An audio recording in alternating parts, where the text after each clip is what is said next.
जो अब तक ना खोला वो खून नहीं पानी है। जो अब तक ना खोला वो खून नहीं पानी है। जो देश के काम ना आए वो बेकार जवानी है। ना पूछो जमाने से क्या हमारा कहानी है। ना पूछो जमाने से क्या हमारा कहानी है। हमारी पहचान तो यही है कि हम हिंदुस्तानी हैं। तैरना है तो समंदर में तैरो, नदियां नालों में क्या रखा है। तैरना है तो समंदर में तैरो, नदियां नालों में क्या रखा है। प्यार करना है तो वतन से करो, इन बेवफा लोगों में क्या रखा है। इसीलिए तो हम कहते हैं कि ये देश फिर से दोबारा सोने की चिड़िया बनेगा, क्योंकि हम मुसलमान और हिंदू, जैन क्रिश्चियन बौद्ध सब मिलके कांधों में खांधे मिलाकर हम एक साथ चलेंगे तो फिर ये देश को फिर हम दोबारा सोने का चिड़िया बना सकते हैं। अब हम ये करना चाहिए, सियासतदानों के नजर से हमें बचना पड़ेगा, क्योंकि ये लोग हमारे दिलो दिमाग को खोखला कर रहे हैं। हम अगर देखेंगे कि इस देश के अंदर जो आजादी की लड़ाई लड़ी गई है वो हिंदू मुसलमान एक साथ मिलकर लड़ी गई है।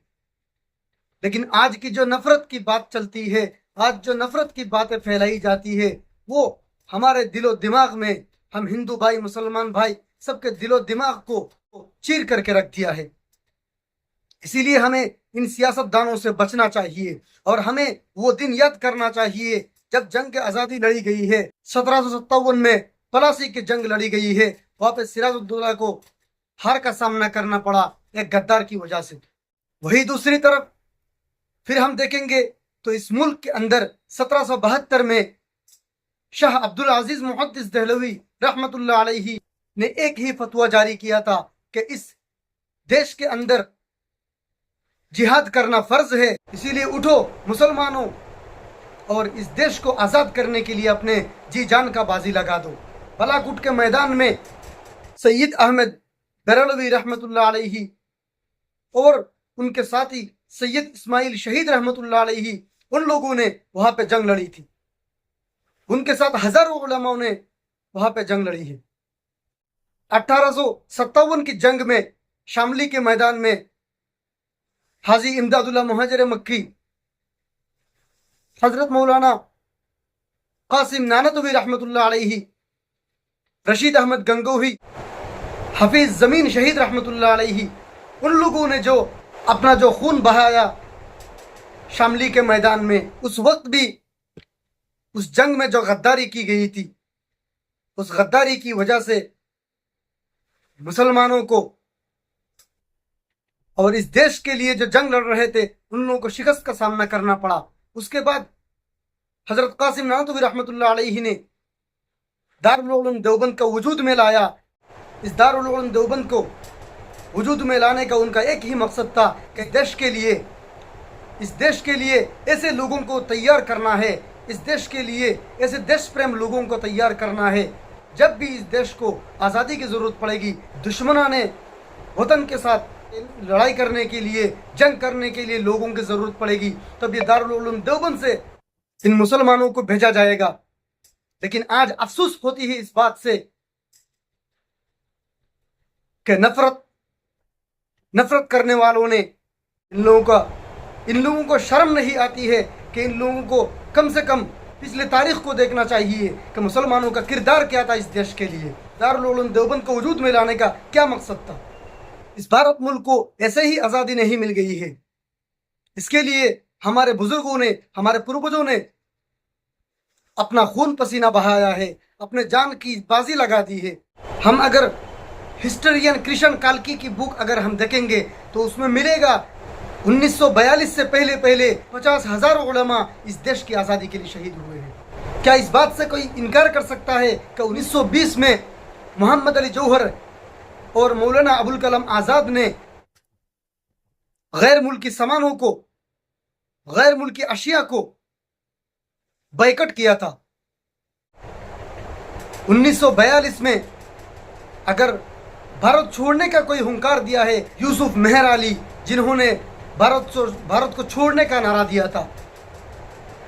क्या इस बात से कोई इनकार कर सकता? भगत सिंह को फांसी देने के लिए जो ऑर्डर किया गया था, उसके बाद उनका केस जो लड़ा है, उनका जो मुकदमा लड़ा गया है, वो किसने लड़ी थी? उस वक्त तो बहुत सारे लोग थे, लेकिन बहुत सारे डर की वजह से, अंग्रेज़ों के डर की वजह से इस मुकदमे को हाथ में नहीं लिया। लेकिन उस वक्त भगत सिंह का जो साथ दिया, उनका जो मुकदमा लड़ा है, वो बैरिस्टर मोहम्मद असफ अली खान थे। क्या ये इस बात से भी कोई इनकार कर सकता है कि इनकलाब जिंदाबाद का जो नारा आज भी लगाया जाता है वो किसने दिया था? वो भी एक मुसलमान हज़रत मुहानी ने दिया था। अरे हमको ये भी याद रखना चाहिए कि जिस वक्त अंग्रेज़ों का ग़ुलामी कर रहे थे कुछ लोग, जिस वक्त ग़ुलामी कर रहे थे, जिस वक्त अंग्रेज़ों का तलवे चाट रहे थे, उस वक्त शेर हैदराबाद, शेर मैसूर टीपू सुल्तान ने अपने देश को बचाने के लिए अपने जी जान लगा के शहीद हो गए। हमें यह भी याद रखना चाहिए, बहुत कम उम्र में शहीद अशफाकुल्ला खान भी अपने जान को बाजी लगा दी इस देश को आज़ाद करने के लिए। मुसलमानों ने इस देश को क्या नहीं दिया? जय हिंद का नारा भी तो अबीद हसन ने दिया था। हमारा जो आन बान शान है, इस तिरंगे को भी सुरैया तैयब जी ने इसको रंगा।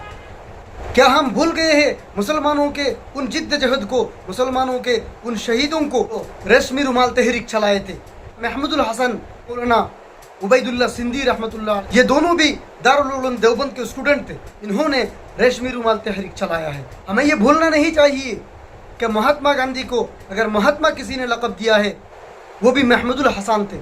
इसीलिए हमें याद रखना चाहिए, जिस वक्त हम मुसलमान और हिंदू सब मिलजुल कर एक साथ रहते थे, एक साथ कंधे पे कंधे मिलाकर इस देश को आज़ाद करने के लिए हम जंग लड़ी थी।